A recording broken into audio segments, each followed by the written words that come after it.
অর্থাৎ এক কথায় বিশ্ববিদ্যালয়টাকে আমরা সামগ্রিকভাবে মাদক মুক্ত একটা ফ্লেভার দিতে চাই। এটি আমাদের শেষ কথা। 12 নভেম্বর থেকে আনুষ্ঠানিক ডোপ টেস্টের মধ্য দিয়ে চট্টগ্রাম বিশ্ববিদ্যালয়ে শুরু হচ্ছে মাদক প্রতিরোধ কার্যক্রম। পর্যায়ক্রমে যুক্ত করা হবে কটেজসমূহের আবাসিক শিক্ষার্থীদেরকেও। তবে কোনো শিক্ষার্থীর আচরণ সন্দেহজনক হলে তাকেও এই টেস্টের আওতায় আনা হবে বলে জানান চট্টগ্রাম বিশ্ববিদ্যালয় কর্তৃপক্ষ। আনুষ্ঠানিক সংবাদ সম্মেলনের মাধ্যমে এই তথ্য নিশ্চিত করা হয়।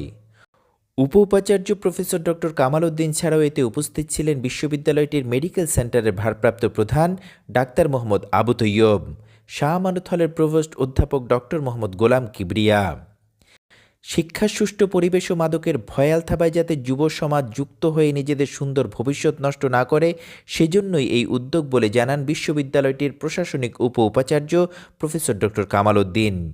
জাতীয় দৈনিক ও ইলেকট্রনিক্স মিডিয়ার সাংবাদিকদের উপস্থিতিতে ডোপ টেস্ট সংক্রান্ত তথ্য তুলে ধরেন কমিটির সমন্বয়ক ও জীববিজ্ঞান অনুষদের dean professor doctor Atiar Rahman.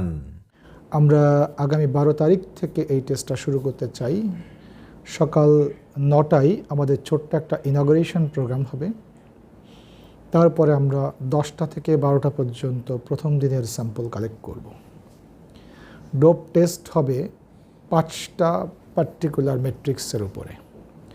সারা দুনিয়াতে মানুষের মাদক গ্রহণের প্রবণতা এবং পছন্দ ভিন্ন ভিন্ন। বাংলাদেশে এখনও পর্যন্ত ছাত্ররা অথবা আমরা নাগালের মধ্যে পাই যে সমস্ত মাদকগুলো, তার মধ্য থেকে অধিকতর এবং বহুল ব্যবহৃত 5টি মাদককে আমরা বেছে নিয়েছি। এই অ্যালকোহল, অ্যালকালয়েড, অপিওয়েড, বেনজোডাজিপিন, বেনজোডাজিপিন, তারপর হচ্ছে আপনার অ্যাম্ফেটামিন, যেটাই বলি না কেন, এটি করবার উদ্দেশ্য এইটা না যে আমাদের ছাত্রদেরকে মাদকাসক্ত কিনা এটা চিহ্নিত করা বা তাদেরকে পরিচয় করিয়ে দেওয়া। একটা সচেতনতা।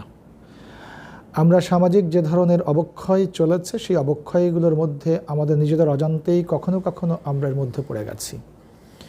সেই জায়গা থেকে আমাদের ছাত্র বন্ধুদেরকে উত্তরণের ব্যবস্থা তৈরি করে দেওয়া, সমাজটাকে মাদকমুক্ত করা, একই সাথে একটা প্রচ্ছন্ন চেষ্টা করা সকল অবস্থায় যে আমরা মাদকমুক্ত থাকতে পারি, এই চেষ্টা আমাদের 12 তারিখ শুরু হওয়ার পর এটি চলতে থাকবে প্রতিদিনই।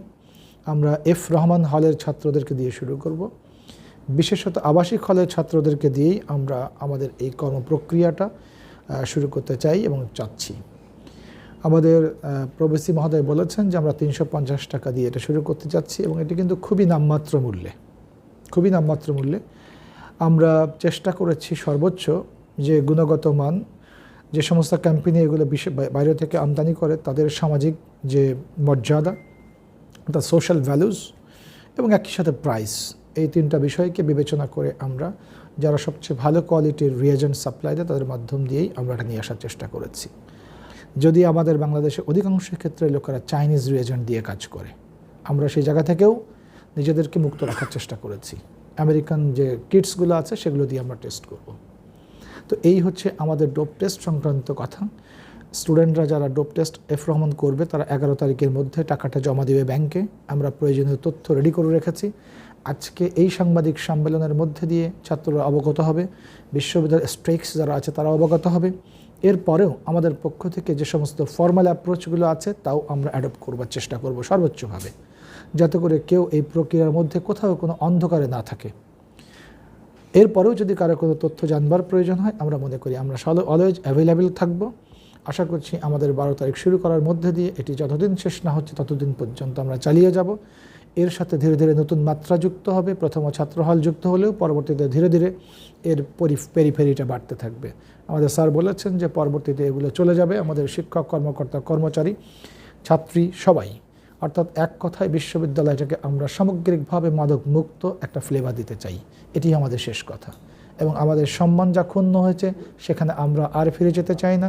নতুন সময়ের জন্য আমরা অবশ্যই অপেক্ষা করতে চাই, যাতে করে আমাদের ছাত্ররা মাদক মুক্ত হয়ে নতুন করে এই সমাজে নিজেদের পরিচয় তৈরি করতে পারে।